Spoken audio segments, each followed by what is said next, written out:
दुई दशंधि पर निजर हक फेरी पाइला नर्ला। उद्घाटन हैला फॉरेस्ट रेंज ऑफिस। नर्ला कलाहांडे जिला उत्तर बनखंड नर्ला रेंज कार्यालय गोटी दीर्घ 20 वर्षरु ऊर्ध्व समय धरी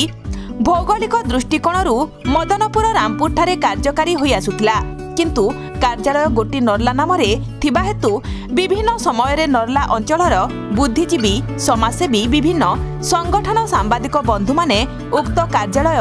रामपुर नर्ला को स्थानांतर पाई दाबी करि आसुतले। उक्त दाबी को नर्ला विधायक श्रीजुक्त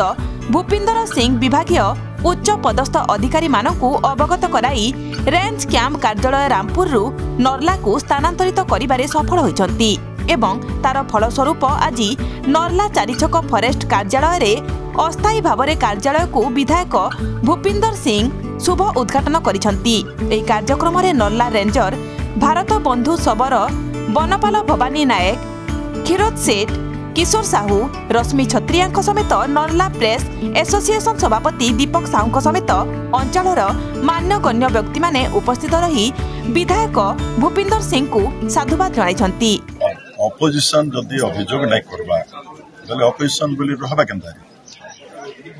ऑपोजिशन जे अभियोग करूथिबा से अभियोग नै का रहि जेतिबा काम जाक तार मन के आके लोक बढ़ुथिबा ताके के नै अटके पारे बुझले कि ताके अटकी नहीं पारे से कौन सी निर्वाचन कार्य नहीं करवार आमर बहुत दिन असेंबली रे क्वेश्चन करती लास्ट क्वेश्चन रे नर्ला और जयपाटना कलाहांडी लगी थिला सेदिन रामपुर में कहीदेली भाई देख खमर नहीं थे किंतु मुई लगली जे दीटा जाक एका संगे रे हे जो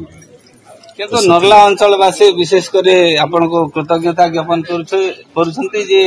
नर्ला निर्वाचन मंडली रे गोटे संगे दुईटा जगह रे एनएससी घोषणा करा जाय तो ओडिसा कोनोसी मु सौभाग्य सेटा निश्चित भाव में खुशी गोटे इतिहास सृष्टि हला आपण मानकर जरिया रे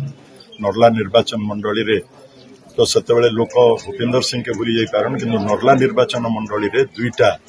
गोटे संगे एनएससी हला हटा नहीं भूलो हटा इतिहास रहबा